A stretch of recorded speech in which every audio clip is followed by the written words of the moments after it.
before I do this, wait. I promised you that I was going to show you my disk drives, okay? So guys, the reason why I lose my mind on disk drives, the reason why, is because I'm used to seeing this.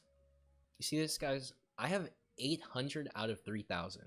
And there's people in chat who have more. Like, look at this, guys. I'm about to scroll for days. I'm scrolling. I'm scrolling. I'm still scrolling. Yep, I'm scrolling. I'm scrolling. And all of these are level 0. Now, many people would probably tell me that this is a waste.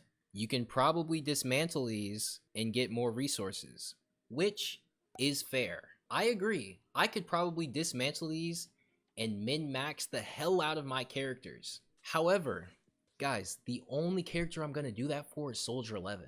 Like, everybody else can clear. So really, there's no point in doing it.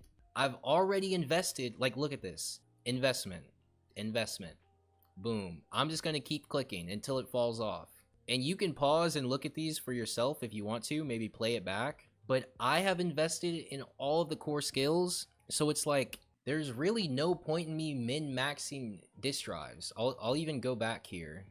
And I'll show you here. And I'll just keep scrolling. I've gotten to a point where basically like my characters are built, right? So I'm at the point where when a new character comes out, I'm not throwing away disk drives because I don't know what they need, right? Yuzuha is a great example. I was able to build Yuzuha in 1 day, literally because I saved the disk drives. I ended up changing this, but this right here, this used to be my old Soldier 11 set. Yes, I don't use Inferno Metal on Soldier 11 anymore, but why would I get rid of these substats? You see this? 3 rolls and a crit rate. Attack percent. Attack percent. Crit damage. Crit rate. Crit rate. Attack percent. Like, these rolls are still good. So, I learned this from Genshin, right? I learned the hard way during Genshin, is that you don't know what's coming. Anything can change. Same thing with Ishwin, right? The only thing that really annoys me is when new disk drives come out and then I have to pre-farm. It's like, okay, sure, new disk drives come out, I have to farm again. Whatever, it's annoying, but there's no way around it. But you can make your life easier if you don't want to farm the new disk drive sets. You already have disk drives that you can use. You get what I'm saying? I use Inferno on Soldier. Is it bad? It's not bad, but it's not the most damage that you can get out. Now again, that doesn't mean throw away your Inferno discs, but you should work towards something better if, and only if, you want to min-max your Soldier. Guys, I know I'm a meta slave, but at the end of the day, you only need 6 stars to get the polychrome, and you need 9 stars to get the most investment points. You only need 2 super hyper carry teams to clear Shiyu defense. Once you get to this point, it's like, you don't really need anything else. I'm kind of just farming disk drives for fun at this point. I'm opening up doors for myself to play different types of playstyles because I have the resources of disk drives to pick from. This wouldn't be possible if I couldn't scroll like this. You see this? I haven't even scrolled like this before. I'm usually just hanging it out up here with all my level 15 stuff, but these are all of my disk 2 drives. This is all of my disk 1. I can scroll forever. And this is because I never gave up on these characters that I was building. This is why I say that, like, pull for who you like, but you have to keep in mind that if you want to play these characters, you need to still have investment into them. I could pull Alice next patch, but I know damn well that I'm setting myself up for failure. Number 1 is because I don't have a 4-piece for her. And number 2 is I have Jane and I have Piper. Like, there's literally 0 reason for me to get these characters. That's why, like, if you look at my account, you'll see that I have skipped so many characters, but I'm still good. Yeah, I'm pretty broke on Denny's. But this is just because I've been leveling disk drives. All I ever do anymore is level disk drives. If a new character comes out, I just pre-farm their skills. I level their skills when they come out, and it's back to disk drives. It's all that I ever do.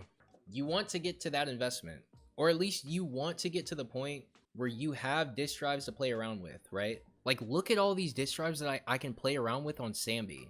I can even show you an example. I have 2 builds on Sambi. I have this one where I run attack main stat on 4, and I have this one where I run crit damage on 4. Now the damage difference is very minuscule, but I like looking at attack percent, so I just run attack percent. I like looking at this ratio.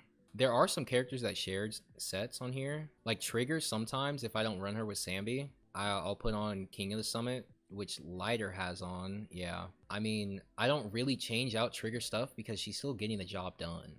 We are worlds apart?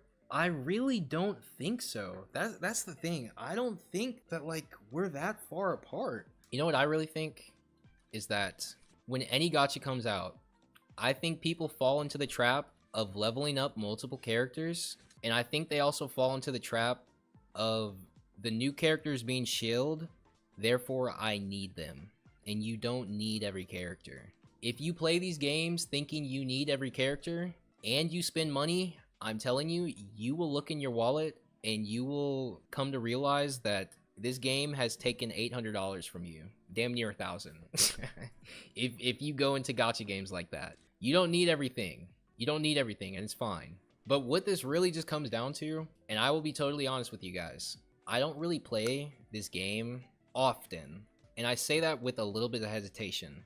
I play every day, but not in the way that you think. This is usually how a Zenless day goes for me. I come in here, I have full energy. I'm like, what do I need? Seed is coming out. I spend all of my resources on these chips, and then I log off. Or if there's events going on, I spend all of my resources, and I'm like, okay, let me go do the events. Or let's say Seed is here, and if I have 240 battery, I go here, and I'm like, all right, time to farm discs. I get a 4-piece set, and I get a 2-piece set. I level it to 15. I don't care what the substats roll. I don't care what the substats roll. I'll get a 4-piece set, and I'll get a 2-piece set. Let me see if I can find somebody. Sure, let's use Anton, for example. Let's say I just pulled Anton. We just pulled S rank Anton. Holy guys. This is what I'm gonna do. I'm gonna equip this. Boom, boom. Get a 4-piece Thunder Metal going. Get a 2-piece Hormone. Yep, looks good. I'm gonna level all of these pieces as long as they're the right main stats. I'll put, let's say, crit damage on here. Whatever. It doesn't matter. We'll just imagine that this is electric damage bonus. I'll put all of the right main stats on them, and I will level them up. Yes, it sucks to not have the best substats in the world, but you can get it later. What matters is the skills and the core skill.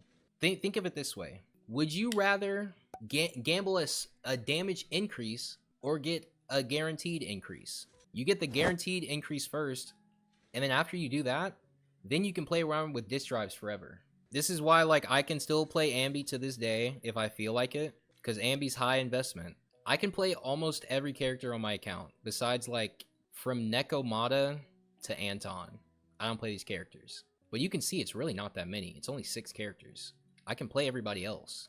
This is just, like, how I personally play gacha games. Like, I look at these characters, and I'm asking myself, what does this bring to the table for me? That's just how I personally play gachas. Like, I'm more, like, logistic versus, like, oh, this character looks cool. I want them. Now, there is nuance to that, right? Because I do like Obal Squad. Even though Orpheus isn't my cup of tea, I'm still pulling because she's Obal, right? That's just how I am. But if I'm being honest, if I wasn't a YouTuber, guys, like, I would probably skip Orpheus. Because, like, I don't need it. I have Sambi. I have Trigger. Okay, maybe I would skip Seed and I would get Orpheus for Sambi. But I just don't need it. Guys, I don't need it. It really doesn't take that much to get there. It's all about the investment and whether you want to put it into your account or not, really. Still a year of playing? I mean, you can think of it that way, but I'll tell you this, like, I've been playing Ju since a year, but that doesn't mean I've been min-maxing her for a year. This is what I'll say I did. This is what I say I did. When Ju came out, this is what I did. I ignored Qingyi, and I lived in this domain. Where is it? I lived in this domain until I was satisfied with my Ju.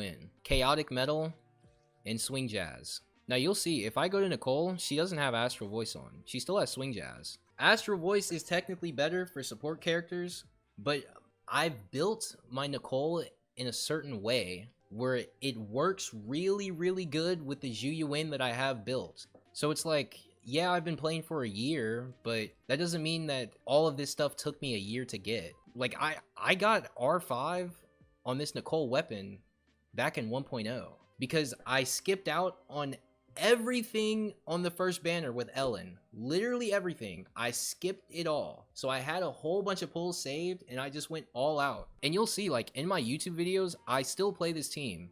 Zhuyuan, Ambi, Nicole. It's still viable. It still clears at 20k plus. Every time UCC comes around, I play this free-to-play team specifically to show people that free-to-play investment still works. So yes, I have been playing for a year, but it really doesn't matter. I don't think playing for long-term matters, because if it does matter, then the account reviews that we did today would look like this account. No? Again, like, I don't want you to take this as like this is the only way to play the game. No, this is how I play the game. If you ask me what do I do on my account, this is how I'm going to explain it to you. You don't have to do this, but I find this easier because I'm not good at video games. I'm not good at video games. One person called me an elitist. Now everybody thinks I'm insane at the video game. Like, bro, I'm not good. I've never been good. I've never claimed to be good. The only thing that I do is I make up for my skill issue by over leveling all of this. I over level everything so I never have to worry about it. I'm actually going to do it with Yuzuha soon. I'm going to get all this to a level 11. Just so later on in the future, whenever stuff starts getting harder, I'm still clearing 20k, 25k, 30k, doesn't really matter. That's all it really comes down to. It's like, as much as I love this game, you have to treat it casually. Like, you have to log in and say, okay, I have to build Yuzuha. I know that her skills are leveled or under-leveled. All I'm going to do is farm chips. I'm going to farm physical chips today. I'm going to level it. And then I'm going to come back tomorrow. I'm going to farm chips and I'm going to level. I'm going to come back the next day. I'm going to farm chips and it's rinse and repeat. With every character, it's rinse and repeat. It's a marathon, not a sprint. What a great analogy. That is a perfect analogy. So yeah, that's basically it. I kind of yapped for a while, but again, like I said, that's just how I play. It makes my life easier. Okay,